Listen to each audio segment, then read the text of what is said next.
Hello students, welcome to Gyan Deepti higher education channel.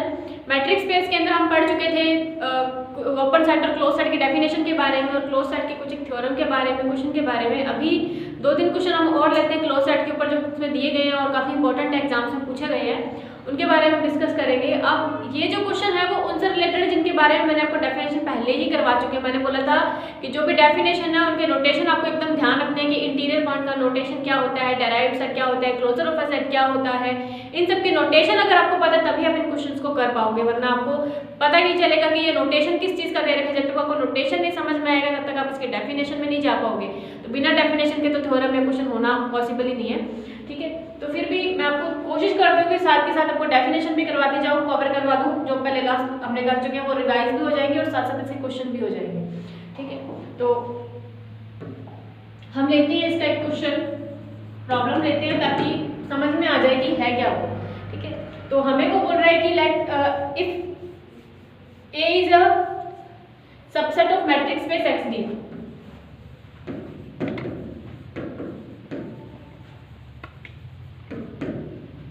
A is a subset of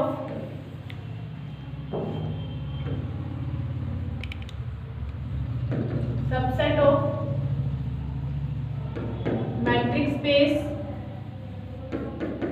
XD। अगर A इसका कोई subset है, ठीक है, तब हमें प्रूफ क्या करना है, ठीक है, तब हमें प्रूफ क्या करना है कि A naught is subset and equal of A, subset and equal of A। अब इतना ही दे रखा है उसने कि अगर A किसी मैट्रिक्स स्पेस XD का सबसेट है तो प्रूफ कीजिए कि जो A नोड है वो A का सबसेट एंड इक्वल है, ठीक है। तो फिर हम क्या करेंगे, पहले इनके नोटेशन देखेंगे कि A नोड है, E नोड होता क्या है। तो मैंने आपको एकदम लास्ट जब डेफिनेशंस करवाई थी शुरू में मैट्रिक्स स्पेस के अंदर, उसके अंदर मैंने ये सारे के सारे नोटेशन आपको करवा चुकी थी। तो जो ये A नोड है वो हमारा क्या होता है, इंटीरियर पॉइंट होता है, ठीक है। A नोड क्या होता है, इंटीरियर पॉइंट होता है। ये आपको ध्यान रखना है कि A नोड का मतलब क्या दिया हुआ है, इंटीरियर पॉइंट है। अब हम बात आती है कि अगर इंटीरियर पॉइंट है तो इंटीरियर पॉइंट की डेफिनेशन क्या कहती है कि कैसे हम प्रूव कर सकते हैं कि कोई जो इंटीरियर पॉइंट है, ठीक है, वो सबसेट है A का, ठीक है। तो इंटीरियर ऑफ A की डेफिनेशन से हमें भी पता है कि एक मैट्रिक्स स्पेस XD लेते थे अपन, ठीक है, और उसके अंदर एक सबसेट लेते थे A, फिर इसका कोई एक पॉइंट लेते थे X, इसको सेंटर मान के अपने क्या करते थे, स्फीयर बनाते थे, ओपन स्फीयर, ठीक है, और इसको नाम क्या देते थे, SRX, जिसकी R रेडियस होती थी, ठीक है, ये लेते थे। अब देखो इसके अंदर इंटीरियर पॉइंट की डेफिनेशन क्या कहती है कि वो बोलता है अगर ये जो SRX आपके पास है वो अगर इस बाहर वाले सेट A का सबसेट हो जाए तो फिर X को अपने क्या बोल देंगे कि ये हमारा क्या है, इंटीरियर पॉइंट है। यही डेफिनेशन थी, ये मैंने दोबारा आपको करवा दी है, मतलब ये पहले मैं करवा चुकी हूँ वैसे इंटीरियर पॉइंट की, अभी मैं रिवाइज करा रही हूँ ताकि आपको ये थ्योरम क्लियर हो जाए, क्योंकि बिना डेफिनेशन के थ्योरम कर ही नहीं पाओगे, ठीक है। तो मैंने बता दी दोबारा से, मैट्रिक्स स्पेस का एक सबसेट लेना, सबसेट को कोई पॉइंट X मानना है, कुछ भी मान लो, उसको सेंटर मान के एक ओपन स्फीयर ड्रॉ करना है, ठीक है। अगर वो जो ओपन स्फीयर आपने ड्रॉ करा है उसको नेम देते हैं हम SRX से, वो अगर वो SRX उस बाहर वाले सेट A का सबसेट हो जाए तो उस केस के अंदर जो हमारा अंदर वाला पॉइंट X है वो तो इंटीरियर पॉइंट कहलाता है, और जो बाहर वाला सेट A है जिसका वो सबसेट है उसको अपने क्या बोलते थे, ओपन सेट बोलते थे। तो A की डायग्राम के अंदर मैंने दोनों डेफिनेशन आपको क्लियर करवा दी है कि पॉइंट को तो इंटीरियर पॉइंट बोलते हैं और जिस सेट का वो इंटीरियर पॉइंट है उस सेट को अपने ओपन सेट बोलते हैं। अब हमें प्रूफ करना है कि जो A नोड है, इंटीरियर ऑफ A है, इंटीरियर ऑफ A है वो सबसेट एंड इक्वल होता है A का। अब ऑब्वियस सी बात है, इंटीरियर ऑफ A है, इंटीरियर ऑफ A का मतलब क्या है कि जिसके अंदर सारे के सारे इंटीरियर पॉइंट पड़े हुए हो, ठीक है। इंटीरियर पॉइंट का मतलब क्या है कि इसके अंदर सारे के सारे क्या हो, इंटीरियर पॉइंट पड़े हो। अब A नोड के अंदर सारे के सारे इंटीरियर पॉइंट होंगे तो हम क्या कर लेते हैं, मान लेते हैं इसके प्रूफ के अंदर कि let X belongs to A naught, ठीक है। अब A नोड क्या है हमारे पास, इंटीरियर ऑफ A ले लो, इसको इंटीरियर पॉइंट, चलो बात की बात है, ये मान लेते कि हमारे पास A क्या है, इंटीरियर ऑफ A है, ये इसका मतलब क्या है कि A नोड के अंदर सारे के सारे क्या पड़े हुए हैं, इंटीरियर पॉइंट्स पड़े हुए हैं, ठीक है। जितने भी पॉइंट्स हैं सारे इंटीरियर पॉइंट्स हैं, तो उसमें से कोई एक पॉइंट अपने सिलेक्ट कर सकते हैं। तो हमने कोई पॉइंट x सिलेक्ट कर लिया जो क्या है ए नोड से बिलोंग कर रहा है, तो यहाँ पे लिख देंगे देन बाय डेफिनेशन ऑफ, क्योंकि सारे थ्योरम में एक डेफिनेशन ही यूज आनी है, bye definition of interior point. तो इंटीरियर पॉइंट की डेफिनेशन से, जो कि मैंने ये करवाई है, इंटीरियर पॉइंट की डेफिनेशन से, ठीक है, अगर x belongs to A naught है, ठीक है, एंड वहां पर कोई एक ऐसी radius r greater than 0 exist कर रही है, तो अगर r रेडियस भी है और सेंटर भी है, तो उसको सेंटर मानकर अगर मैं स्फीयर बनाए, ये जो SRX बनेगा ये, ठीक है, वो बोल रहे हैं ये सबसेट ऑफ A होता है, ये हम जानते हैं डेफिनेशन से। तो वो बोल रहे हैं तो अगर ये इक्वल भी हो जाए तो भी क्या फर्क पड़ता है? नहीं पड़ता। क्यों नहीं पड़ता? क्योंकि रेडियस अगर इतनी बड़ी हो जाए कि इस रेडियस को हम इतना बड़ा लें कि वो बराबर आ जाए इस बाहर वाले सेट A के, ले सकते हैं, क्योंकि रेडियस तो पॉजिटिव नंबर ही है, बढ़ा सकते हैं जितनी मर्जी, बस वो नेगेटिव में नहीं होती। अब रेडियस है, इस रेडियस को मैंने A तक अगर बढ़ा दिया तो वो A बढ़कर A तक पहुंच गई, यानी ये जो स्फीयर था वो इस A के ऊपर भी बन गया। मतलब अगर रेडियस बढ़ेगी तो स्फीयर बढ़ेगा, स्फीयर बढ़ेगा उतना बढ़ गया कि वो A के ऊपर A को उसने कवर कर दिया पूरे अच्छे से। तो उस केस के अंदर ये जो SRX है वो A के बराबर भी तो हो सकता है, बिल्कुल हो सकता है, सबसेट तो होता ही होता है। अगर उसके अंदर स्फीयर बन रहा है तो A का सबसेट तो होता ही होता है। अब बात आती है कि उसके इक्वल किस केस में होगा? इक्वल कब होगा? जब अपने बोल रहे हैं कि रेडियस इतनी ज्यादा हो जाए कि वो रेडियस बढ़कर इस A को पूरा कवर कर ले, यदि A के इक्वल आ जाए। तो अगर A के इक्वल आ गई, इसलिए हम कह सकते हैं कि जो SRX है वो इक्वल भी है A के। तो उस केस के अंदर हमने बोल दिया कि SRX है वो सबसेट भी है A का एंड इक्वल भी है A का। तो अब बात आती है कि यहाँ से एक समझने वाली चीज है कि अगर हमने स्टार्ट में क्या माना था कि x जो बिलोंग करता है A नोड से, मतलब ये इंटीरियर ऑफ A है, तो अब इस इक्वल वाले केस के अंदर, इस इक्वल वाले केस के अंदर जो स्फीयर है वो A के ऊपर बन गया, इसका मतलब जो x है वो A से भी तो बिलोंग करेगा ना, ऑब्वियस सी बात है। अगर x इसके A के अंदर पड़ा हुआ है, इस A के अंदर है जिसके ऊपर स्फीयर बना हुआ है, ठीक है, तो x अगर इस A के अंदर है, इसका मतलब है कि दिस इंप्लाइज दैट x है वो A से भी बिलोंग करेगा, ऑब्वियस सी बात है। अगर पहले x A नोड से बिलोंग कर रहा था जो कि इंटीरियर ऑफ A था, इंटीरियर पॉइंट के सेंस में हमने x माना था, अब इंटीरियर पॉइंट से वो किधर चला गया? A में चला गया, यानी x किससे बिलोंग कर गया? A से। क्यों कर रहा है? क्योंकि x क्या है? बिलोंग करता है SRX से, ये भी ऑब्वियस सी बात है, क्योंकि x जो है वो SRX से बिलोंग करता है। अगर SRX से बिलोंग करता है और SRX A के ऊपर बना हुआ है तो वो A से भी बिलोंग करेगा। अब A से बिलोंग कर गया तो x बिलोंग्स टू A भी है और x belongs to A naught भी था, तो दिस इंप्लाइज दैट कि x पॉइंट A नोड में भी है और A में भी है, दोनों में है, तो दोनों को एक दूसरे का सबसेट लिख सकते हैं, कोई प्रॉब्लम थोड़ी है। अगर A node x A naught में भी है और x A में भी आ गया, अगर x दोनों में है तो हम A node subset of A भी कर सकते हैं और A subset of A naught भी कर सकते हैं, वो हम पे डिपेंड करता है। आपने पढ़ा होगा कि अगर 4 ही पॉइंट अगर A में पड़े हुए हैं और 4 ही पॉइंट A नोड के अंदर पड़े हुए हैं, तो दोनों में सेम पॉइंट है, तो हम लिख सकते हैं कि A is subset of A node, और ये भी लिख सकते हैं कि A naught is subset of A। क्या फर्क पड़ता है? दोनों में सेम एलिमेंट्स ही तो है, ठीक है। उसी केस के अंदर हम बोल देंगे कि हमें प्रूफ क्या करना है? A नोड इज, तो this implies that A naught is subset and equal of A, क्योंकि दोनों में सेम पॉइंट है, तो कंडीशन के हिसाब से मैं लिख रही हूँ कि A naught is subset and equal of A। तो समझ में आया होगा आपको कि मैं क्या कहना चाह रही हूँ कि आपको जब भी क्वेश्चन देखो सबसे पहले उसके नोटेशन में चले जाओ कि हमें नोटेशन किस चीज का दे रखा है, फिर उसकी डेफिनेशन में जाना। डेफिनेशन एकदम साइड में लिख के रख लिया करो कि ये इसकी डेफिनेशन है, फिर उसके डेफिनेशन के हिसाब से हम इसके प्रूफ में चलते हैं कि हम ऐसा क्या प्रूफ कर दें कि A नोट सबसेट ऑफ हो जाए A का।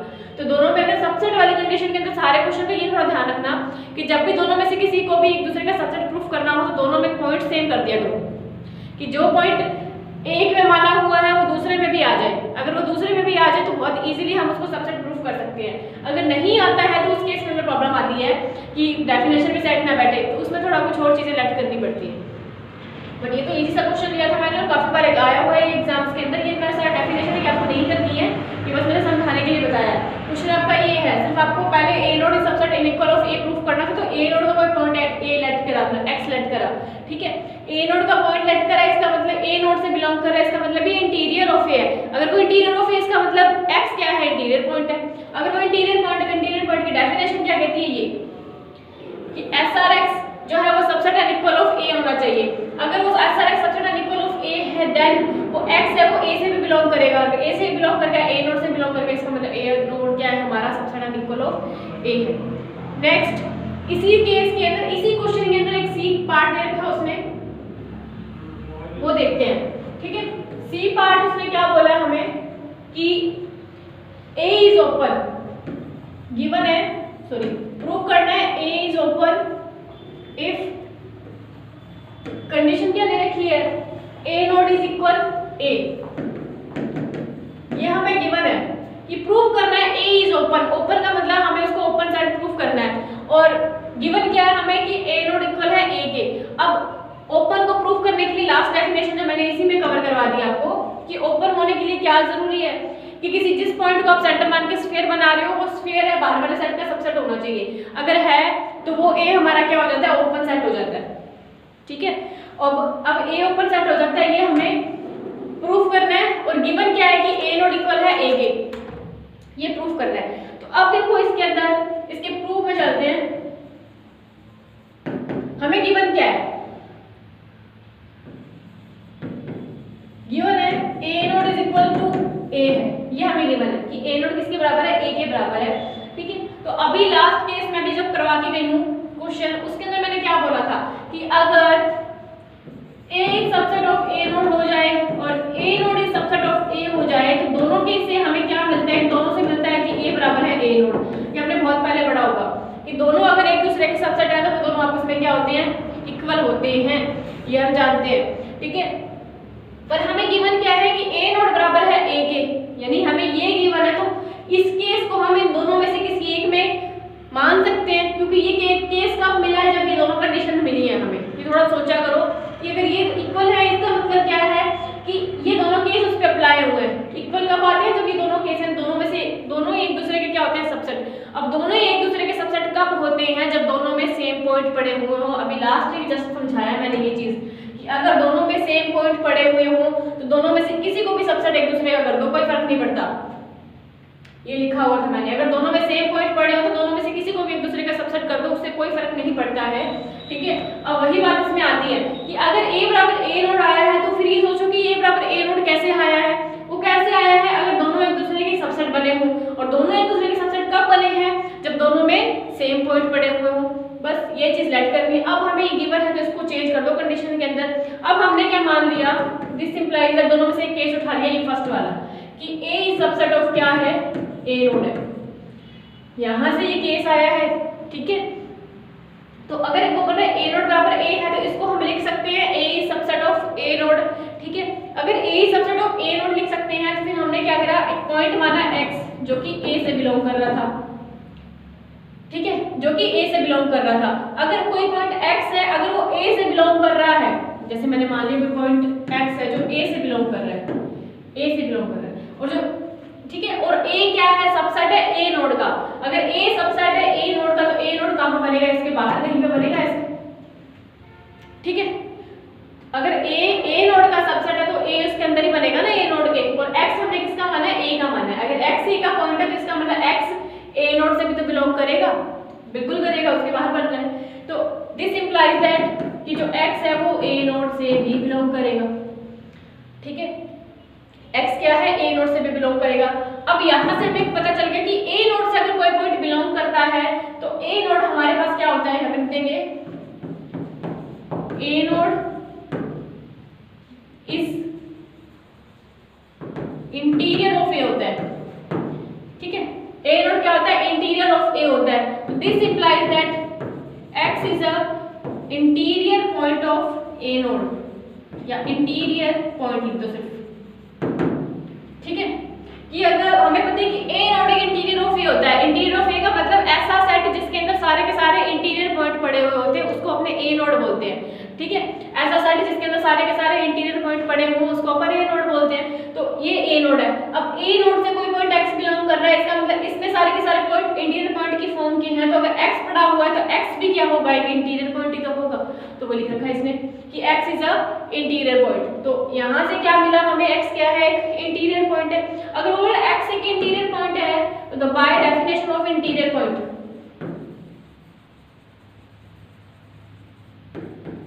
Bye definition of interior point there exist any r greater than 0 such that SRX is subset and equal of A। ठीक है, ये हम जानते हैं इंटीरियर पॉइंट की डेफिनेशन ही लिखी है, मैंने कुछ नहीं करा, अभी लास्ट के अंदर ये समझा के गई हूं मैं कि अगर कोई x इंटीरियर पॉइंट वहां पे एग्जिस्ट कर रहा है, x अगर इंटीरियर पॉइंट एग्जिस्ट कर रहा है तो x को सेंटर मान के एक ऐसा ओपन स्फीयर ड्रॉ करो जो ओपन स्फीयर है वो बाहर वाले सेट का क्या हो जाए, सबसेट हो जाए, A का क्या हो जाए, सबसेट हो जाए। ये मैंने इंटीरियर पॉइंट की क्या लगा दी, डेफिनेशन लगा दी। अब आपको ये भी पता होगा लास्ट डेफिनेशन में मैंने करवाया है कि अगर जिसको सेंटर मानकर आप स्फीयर बना रहे हो वो स्फीयर अगर बाहर वाले सेट का सबसेट बनता है तो जो बाहर वाला सेट है वो हमारा क्या कहलाता है, ओपन सेट कहलाता है, बिल्कुल कहलाता है। अब यहाँ पे देखो x को सेंटर मान के ऊपर स्फीयर बनाया था और वो सबसेट किसका बना, A का, यानी बाहर वाला सेट A का बना। जैसे मैंने इसके अंदर ड्रॉ करना चाहूँ तो मैं ऐसे लिख सकती हूँ, ये मेरे पास SRX है और ये SRX A का सबसेट बना, तो इसका मतलब A क्या है, ओपन है। A क्या है, ओपन है, तभी ओपन हुआ ना जब उसके अंदर स्फीयर बना। अब स्फीयर A का सबसेट है, इसका मतलब A क्या है, ओपन है। तो देखिए क्या यही प्रूफ करना था हमें, ये प्रूफ करना था A इज ओपन। तब लिख देंगे हैंस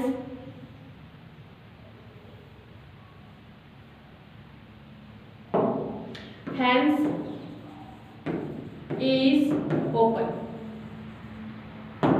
क्लियर, मतलब इस तरीके से आपको क्वेश्चन करने हैं, सारे के सारे इंटीरियर पॉइंट से रिलेटेड है। ओपन सेट मैंने आपको जस्ट जब डेफिनेशन करवाई थी तो मैंने ये भी बताया था कि जो ओपन सेट है उसको तो लिंक बिठाया करो इंटीरियर पॉइंट के साथ। अगर आप इंटीरियर पॉइंट की डेफिनेशन पढ़ते हो तो साथ में दिमाग में ओपन सेट की डेफिनेशन भी एकदम साफ हो जानी चाहिए कि इंटीरियर पॉइंट कैसे है और ओपन सेट कैसे है। और फिर मैंने दूसरा आपको बताया था क्लोज सेट की, तो मैंने क्लोज सेट और लिमिट पॉइंट दोनों को एक साथ लिंक बिठाया करो।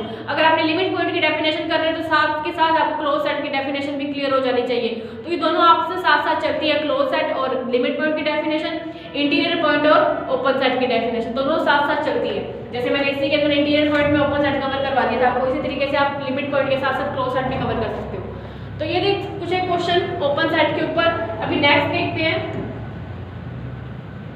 कुछ एक क्वेश्चन और लेते हैं इसके, ये भी बहुत इंपॉर्टेंट है क्वेश्चन। नेक्स्ट क्वेश्चन है अलग से, मतलब थ्योरम ही है वैसे तो ये, पर क्वेश्चन की फॉर्म में ही है। वो बोल रहे हैं कि if A and B are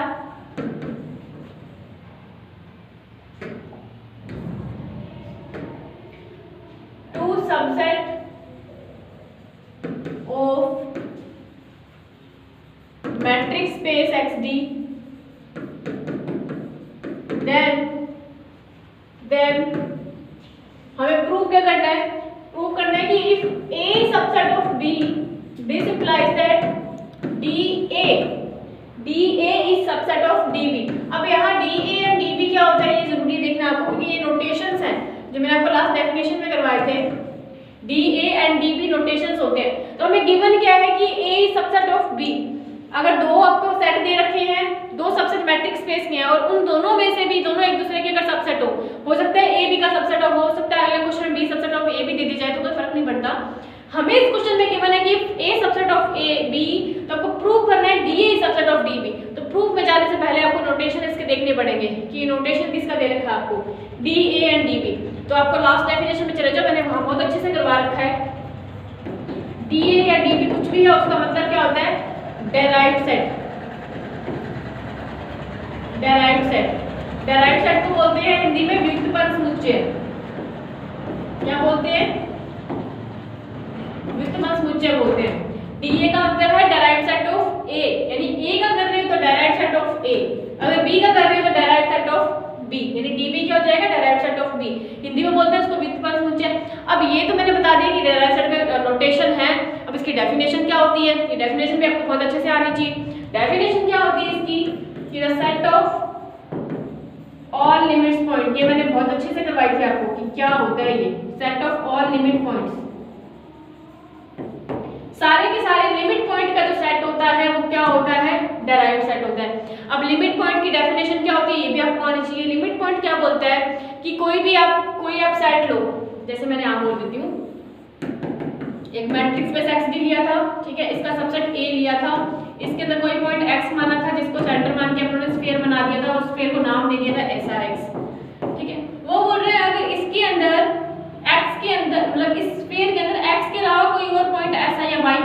भी एग्जिस्ट कर रहा हो कि जब आप इस ए का, इस पूरे ए का और एस आर एक्स यानी इस स्फीयर का अगर इंटरसेक्शन करते हो,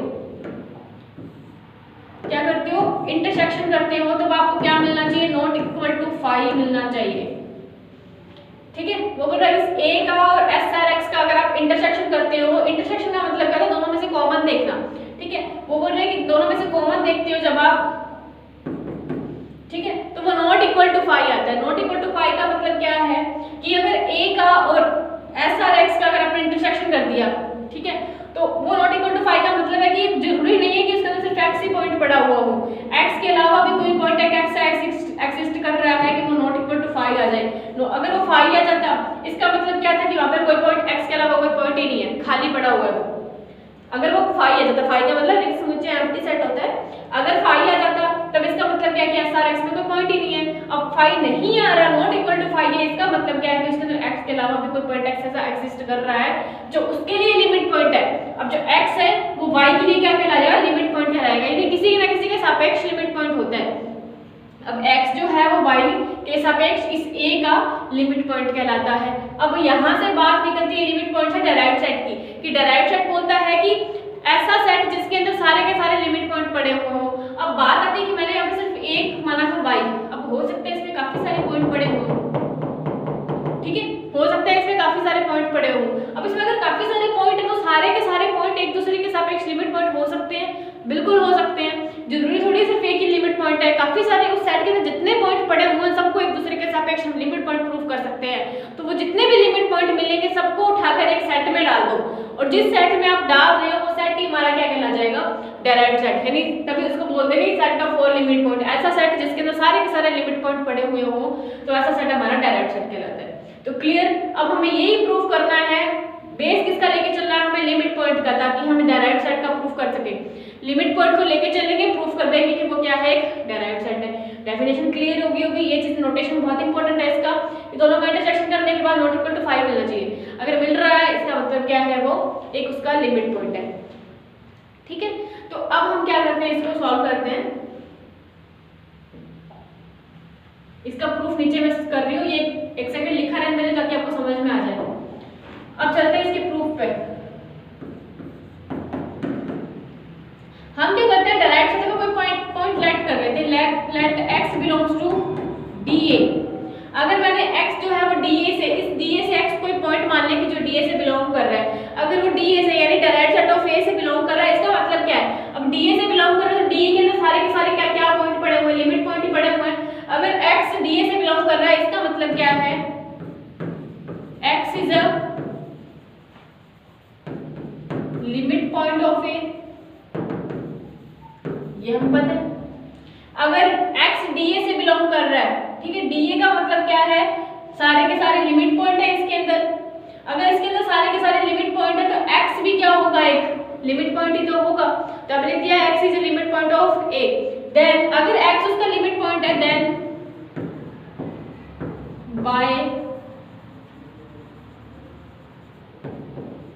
definition of लिमिट पॉइंट, तो लिमिट पॉइंट की डेफिनेशन से there exist r greater than 0 such that आप उस a का और SRX जिसको सेंटर मानकर अपने स्फीयर बनाया SRX, ठीक है, उसका अगर आप इंटरसेक्शन करते हो तो वो नॉट इक्वल टू फाई आना चाहिए। क्या आना चाहिए, नॉट इक्वल टू फाई। ये डेफिनेशन ही लिखी है मैंने और कुछ नहीं, जो मैंने भी बताई है। ठीक है, अगर वो उसका लिमिट पॉइंट है तो लिमिट पॉइंट की डेफिनेशन में चले जाओ। ये सारी मैंने डेफिनेशन लिख दी। अब बात आती है कि हमें गिवन क्या था, हमें गिवन था कि A is subset of B, यानी A क्या है, B का सबसेट है। तो हम यहाँ पे लिख देंगे if A is subset of B। अगर A B का सबसेट है तो A B के अंदर बन रहा है, ठीक है, ये A है और ये बाहर वाला B। अगर A B के अंदर बन रहा है, जो केस A के अंदर लग रहे हैं वो B के अंदर भी तो लगेंगे, क्योंकि A B का सबसेट है। तो इसका मतलब क्या है कि B और SRX का इंटरसेक्शन करते हो तो भी वो नॉट इक्वल टू फाई ही मिलेगा, मिलेगा ना। अगर A B का सबसेट है तो जो केस A के अंदर लग रहे हैं वो B के अंदर तो लगने पॉसिबल ही है, मतलब लगेंगे ही। अगर ए बी का सबसेट है। तो इसका मतलब क्या है, बी और एस आर एक्स का भी इंटरसेक्शन करते हो तो वो भी आपको क्या मिलता है, नॉट इक्वल टू 5 मिलता है। अब इसका मतलब क्या है, अगर बी और एस आर एक्स का अगर आपने इसके अंदर एक्स पॉइंट था, जैसे यहाँ बना लो ए, ये ए है और इसके अंदर पॉइंट एक्स था, ये स्फीयर था। अगर स्फीयर ए का सबसेट है तो ये स्फीयर बी का भी सबसेट होगा। अगर स्फीयर इस बी का सबसेट भी है तो इसका मतलब जो x है वो अगर a का लिमिट पॉइंट है तो वो x b का भी लिमिट पॉइंट होगा। तो यहाँ पे लिख देंगे this implies that x is a limit point of b, limit point of set b। यहाँ से इस केस से हमारे पास क्या है कि b और SRX का भी इंटरसेक्शन करते हो, ये SRX है हमारा, ये अगर b और SRX का इंटरसेक्शन करते हो तो भी वो नॉट इक्वल टू 5 आता है। इसका मतलब इसके अंदर कोई और पॉइंट भी पड़ा हुआ है। बट अब यहाँ से बात आती है अगर इंटरसेक्शन करना नॉट इक्वल टू 5 इसका मतलब लिमिट पॉइंट की कंडीशन लग रही है, तो हम यहाँ पे ये भी लिख सकते हैं कि जो x पॉइंट है वो b का भी लिमिट पॉइंट है। अगर x b का भी लिमिट पॉइंट है तो इसका मतलब क्या है, वो b के डायरेक्ट सेट में चला जाएगा कि x is belongs to d of b, direct set of b लिख सकते हैं। ठीक है, अगर इसका लिमिट पॉइंट है सेट b का तो इसका मतलब ये लिख सकते हैं कि अगर सेट b का लिमिट पॉइंट है तो सेट b के डायरेक्ट सेट में चला जाएगा, क्योंकि डायरेक्ट सेट के अंदर सारे के सारे लिमिट पॉइंट होते हैं। तो इसका मतलब क्या है कि अगर x b का लिमिट पॉइंट है तो x किस में चला जाएगा, डायरेक्ट सेट ऑफ b में चला जाएगा। अब हमारे पास क्या था, स्टार्ट के अंदर हमने क्या माना था वो देखो, हमने क्या माना था x is belongs to dA है, इसको तो क्वेश्चन नंबर फर्स्ट, और हमारे पास आया क्या x is belongs to dB है। तो बाय फर्स्ट एंड सेकंड इससे हमें क्या पता है कि अगर x बिलोंग्स टू dA था इक्वेशन नंबर फर्स्ट से and x belongs to dB भी है, dB भी है, यानी सेम पॉइंट दोनों में है, सेम पॉइंट दोनों में है, तो चाहे dA सबसेट ऑफ dB कर दो या dB सबसेट ऑफ dA कर दो, पर कंडीशन के हिसाब से, क्वेश्चन के हिसाब से हम कर देंगे this implies that dA is subset of dB। ठीक है, यही हमें प्रूव करना था। तो बहुत इजी सी प्रोसेस रहती है अगर आपको डेफिनेशन अच्छे से आती है। अगर आपको डेफिनेशन ही नहीं आती तो फिर ये क्वेश्चन आप बिल्कुल ही नहीं कर पाओगे। ये चीजें बहुत इंपॉर्टेंट होती है कि आपको एक स्टेप के बाद एक स्टेप आपको किस तरीके से जाना है, और स्टेप ऐसा नहीं है कि आप कुछ भी लिखे जा रहे हो बिना मतलब की डेफिनेशन आपको लिखने की जरूरत ही नहीं है। सिंपल सी चीज है, आपको लेट करनी है, डेफिनेशन लिखो उसकी कि कौन सी डेफिनेशन आप यूज कर रहे हो, लिमिट पॉइंट की किस चीज की।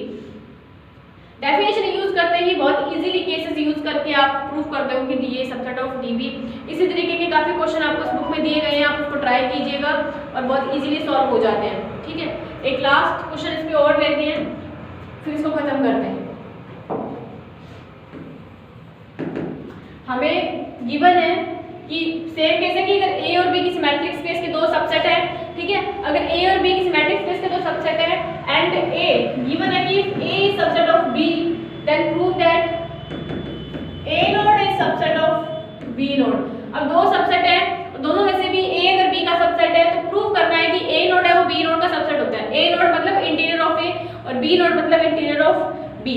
ठीक है, इसके लिए हम क्या कर लेते हैं, इसके प्रूफ के अंदर हम मान लेते हैं कि लेट इस A नोड के अंदर मानते हैं let x belongs to A naught. हमने मान लिया कि x किससे बिलोंग कर रहा है, A नोड से बिलोंग कर रहा है। अब A नोड हमारा इंटीरियर ऑफ A होता है, यानी सारे के सारे इंटीरियर पॉइंट का सेट होता है। अगर A नोड इंटीरियर पॉइंट का सेट है तो अगर x उससे बिलोंग कर रहा है, इसका मतलब क्या है कि x is a interior point of A। Interior point of A। Clear? ये चीजें तो बहुत इजी हैं। अगर x A नोड से बिलोंग मान रहे होते हो x A नोड से बिलोंग कर रहा है, अगर x A नोड से बिलोंग कर रहा है तो A नोड सारे के सारे इंटीरियर पॉइंट का सेट है। ठीक है, सारे के सारे उसमें इंटीरियर पॉइंट पड़े हुए हैं। अगर सारे के सारे उसमें इंटीरियर पॉइंट पड़े हुए हैं तो x उससे मैंने बिलोंग करता हुआ माना है, तो x भी अपने आप में क्या है, एक इंटीरियर पॉइंट है। तो वही लिखा मैंने कि x is interior point of A। अब तो बाय डेफिनेशन ऑफ, ये सारी सेम से काम है, फर्स्ट पेज सेम ही करवा के गई हूँ। Bye definition of interior point there exists any r greater than 0 such that x को सेंटर मान के जो आप स्फीयर बना रहे हो वो सबसेट अनइक्वल होना चाहिए A के। डेफिनेशन यूज कर दी। अब इसमें इक्वल वाला केस लेने की जरूरत नहीं है, क्योंकि हमें सिर्फ सबसेट प्रूफ करना है, इक्वल नहीं प्रूफ करना। इक्वल वाला केस आप उस क्वेश्चन के हिसाब से पुट करोगे, अगर आपको इक्वल भी प्रूफ करना तो आप यहाँ इक्वल ले सकते हो, अगर नहीं करना तो सबसेट से काम चल जाएगा। तो S R is subset of A. Now हमें गिवन क्या है, गिवन है कि A is subset of B, A B का सबसेट है, तो जो केस ए के अंदर लग रहा है वो बी के अंदर भी लगेगा, बिल्कुल लगेगा। तो दिस इंप्लाइज दैट कि जो एस आर एक्स है वो सबसेट भी होगा किसका, बी का, ठीक है। अगर एस आर एक्स बी का सबसेट हो गया, इसका मतलब यहां से केस क्या निकलता है, this implies that x is interior point of B. अगर ये केस लग रहा है तो S R X subset of B, ये इंटीरियर पॉइंट का ही केस होता है, ठीक है। अगर इंटीरियर पॉइंट का केस है, इसका मतलब इंटीरियर पॉइंट का केस किसमें लग रहा है, बी में लग रहा है। अगर बी में लग रहा है इसका मतलब एक्स क्या है, बी का इंटीरियर पॉइंट होगा। मतलब इसका कहने का मतलब है कि जो स्फीयर बन रहा है ना एस आर एक्स, वो बी के अंदर बन रहा है और ये एक्स सेंटर है। इसका मतलब क्या है कि एक्स बी का इंटीरियर पॉइंट है, इसका यही तो मतलब है, ठीक है। इसका मतलब है कि एक्स बी का इंटीरियर पॉइंट है। अगर एक्स बी का इंटीरियर पॉइंट है तो सारे के सारे इंटीरियर पॉइंट किस में जाते हैं, इंटीरियर ऑफ ए में जाते हैं, इंटीरियर ऑफ बी में जाएंगे। अब इस हिसाब से इसका मतलब क्या है कि this implies that x is belongs to B naught. और स्टार्ट में हमने क्या माना था, इक्वेशन नंबर फर्स्ट दे दो, इक्वेशन नंबर सेकंड। तो by equation first and second, by equation first and second x belongs to a naught, ठीक है, and x belongs to b naught. अब सेम पॉइंट दोनों में अंदर है, तो दोनों में से किसी को भी किसी का सबसेट कर दोगे, प्रूफ कर दो, कोई फर्क थोड़ी पड़ता है। बट हमें प्रूफ क्या करना है कि a naught is subset of b naught, then this implies that a naught is subset of b naught, ये प्रूफ करना है, ठीक है। तो बहुत इजी सा क्वेश्चन मैंने लिया, आपको ये बिल्कुल करवाने की भी जरूरत नहीं थी, क्योंकि सेम ऐसा क्वेश्चन पहले कर चुके हैं, वैसा ही है ये, कि बस आपको नोटेशन पहचाना। आप नोटेशन मैंने सारे के सारे बता दिए हैं। अगर कहीं कहीं जगह पर आपको नोटेशन ए बार भी लिखा हुआ होगा, ए बार का मतलब क्या होता है, क्लोजर ऑफ ए, ठीक है। क्लोजर ऑफ ए मतलब क्या होता है कि सेट, जिस जो भी सेट आप ए ले रहे हो वो और इसका जो डायरेक्ट सेट निकल रहा है वो, इन दोनों का अगर यूनियन कर देते हो तो आपको क्लोजर ऑफ ए मिलता है। तो कहीं कहीं जगह पर ए बार भी लिखा हुआ होगा, कंफ्यूज नहीं होना, ठीक है। आपको डेफिनेशन में चले जाना है डायरेक्ट उसकी। तो ये थे इसके क्वेश्चन, ठीक है। अभी से रिलेटेड जो भी क्वेश्चन आपको बुक्स में मिलते हैं वो आप ट्राई कीजिएगा। और कुछ एक कमेंट्स आ रहे हैं मेरे पास कि कुछ एक थ्योरम को करने, मतलब जो मैंने करवाई है और बाकी रह रही है, तो जरूरी नहीं है आपको सारी थ्योरम करनी है। जो जो मैंने करवाई है, जो बेस आपको करवाया वही क्लियर करो। उसके अलावा बुक्स में काफी सारी थ्योरम्स दी हुई होंगी जिनका कोई मतलब नहीं है, इंपॉर्टेंट नहीं है, तो आपको वो नहीं करनी है। जो बोली बस वही करो। एग्जाम पॉइंट ऑफ व्यू से हम वही सिलेबस करना चाह रहे हैं जो हमारे एग्जाम में काम आने वाला है, ठीक है। तो आप उसी से हिसाब से मैंने जो थ्योरम आपको करवाई है उससे रिलेटेड जो भी थ्योरम मैं बोलते जा रही हूँ, इससे रिलेटेड आपको जो भी मिलती है वो करो। उसके अलावा अलग से कोई मैटर मिलता है तो वो आपको नहीं करना है, ठीक है। फिर भी आपको कमेंट बॉक्स में मुझे बताते रहिएगा, मैं आपको वहीं आपको बताती रहूँगी कौन से आपको क्वेश्चन करने हैं, कौन से नहीं करने हैं। बाकी ये मैट्रिक्स स्पेस का जो भी चैप्टर था, यूनिट थी, वो हमारी खत्म हो चुकी है। अभी नेक्स्ट इसके अंदर ही नेक्स्ट लेक्चर के अंदर हम इसी की सेकंड बुक जो है कॉम्प्लेक्स, उसको लेके चलेंगे। उसमें 2 यूनिट्स कवर करेंगे, तो 3 यूनिट्स इस पेपर के अंदर कंप्लीट हो जाएगी हमारी, ठीक है। बाकी करते हैं नेक्स्ट लेक्चर के अंदर। Thanks for watching.